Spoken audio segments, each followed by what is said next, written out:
奇瑞汽车作为中国自主品牌汽车制造商之一，近年来推出了多个不同的车标，不同的车标通常对应不同的子品牌或者车型系列。这种现象不仅仅是奇瑞独有的，在全球范围内，许多汽车制造商都会使用多个车标来区分不同的市场定位、品牌文化和目标消费者群体。那么，奇瑞为什么会选择采用多车标策略？这种做法对品牌有何影响？是好事还是坏事？奇瑞成立于1997年，作为中国最早的一批自主汽车品牌，经过20多年的发展，奇瑞逐渐从一个单一品牌的汽车公司发展成拥有多个子品牌的集团企业。在这个过程中，奇瑞采用了多车标策略。目前，奇瑞旗下拥有多个车标及子品牌，包括奇瑞、星途、捷途、凯瑞等。每个品牌都有不同的市场定位和产品特点，甚至同一品牌内部也可能会针对不同车型使用不同的标识。例如，奇瑞品牌，奇瑞主打中低端市场，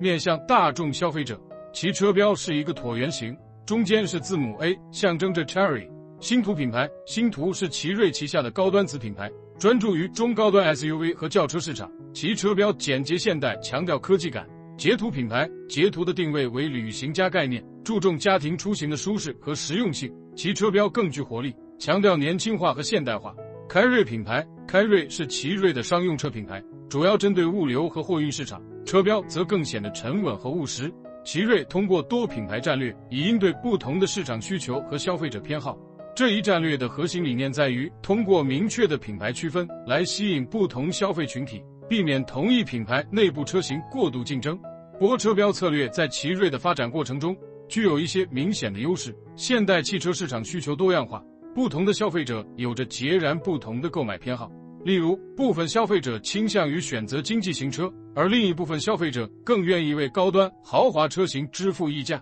通过为不同的子品牌设计独特的车标和品牌形象，奇瑞能够更加精准地满足这些多样化需求，并在各个细分市场上争取到竞争优势。例如，星途专注于高端市场，而捷途则定位于家庭和旅行车用户。两者虽然同属奇瑞集团，但在消费者心目中有明显的差异。使用不同的车标能够为不同的子品牌赋予独特的品牌故事和价值主张。奇瑞主品牌可能在消费者心中已经建立了一定的形象，例如性价比高，适合大众家庭使用等。然而，这种形象对进军高端市场可能存在阻碍，因此，星途的独立车标使其能够脱离奇瑞主品牌的束缚，以更现代化、更科技感的形象赢得消费者的认同。此外，捷途的旅行家概念则通过独特的品牌形象与车标，强调休闲和家庭出行的属性，避免与其他品牌产生重叠。如果奇瑞所有的车型都使用相同的车标，那么内部竞争将不可避免。例如，奇瑞的主品牌和星途都生产 SUV 车型，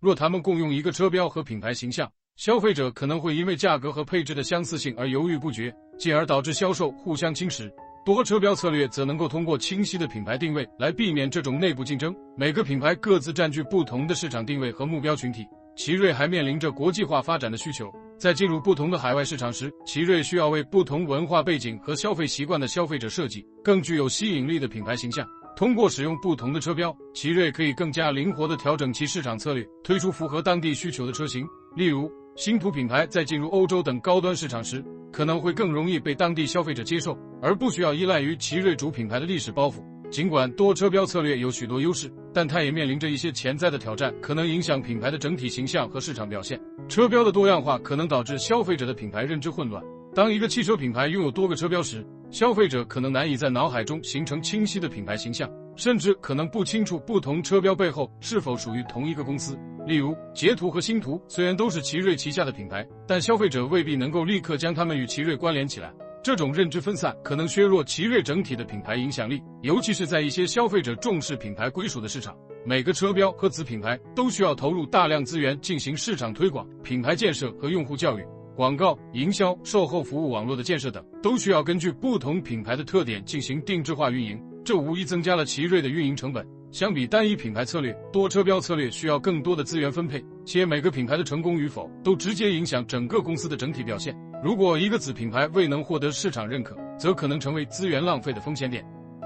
多车标意味着企业内部需要面对更多的管理挑战。如何协调各个子品牌之间的产品开发、市场定位以及营销推广等工作，避免品牌之间的冲突和资源浪费。是管理层必须面对的重要问题。多品牌之间若定位模糊或内部资源争夺，可能导致品牌之间产生内部竞争，影响整体市场表现。多车标可能不利于培养强大的品牌忠诚度。在汽车行业中，消费者的品牌忠诚度往往是企业的重要资产之一。当企业拥有多个车标时，消费者可能只认同某一个特定品牌，而不是整个公司。这意味着，当消费者对某个品牌的忠诚度增加时，他们未必会自动延伸到奇瑞的其他子品牌上，进而导致跨品牌的消费者迁移难度增加。综合来看，奇瑞的多车标策略既有利也有弊，是否是好事或坏事，取决于公司在实施该策略过程中的执行情况和市场反馈。对于奇瑞来说，多车标使其能够更灵活地应对市场变化，满足不同消费者的需求。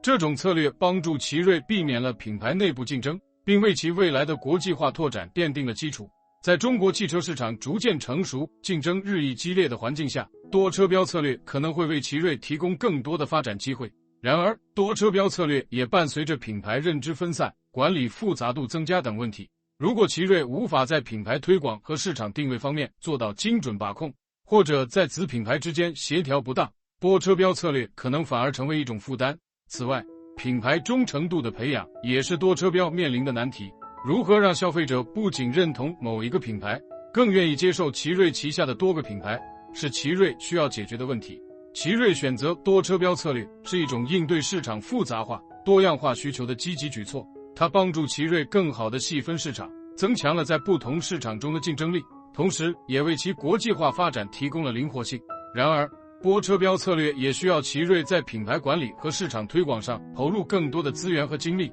以避免品牌认知混乱、内部竞争和资源浪费等问题。最终，奇瑞能否从多车标策略中受益，取决于其能否在战略实施中做到精细化管理，充分发挥每个品牌的优势，避免内部消耗。如果奇瑞能够平衡好多品牌之间的关系，并通过有效的营销和品牌建设，使每个品牌都成功占据特定市场，那么多车标策略将会成为奇瑞未来发展的助力。否则，过多的车标反而可能分散消费者的注意力，削弱品牌的整体竞争力。好了，本次内容就到这里结束了。大家有什么建议和想法的，欢迎在评论区留言。喜欢我们节目的朋友，请点关注车生活，下次节目继续等待您的到来。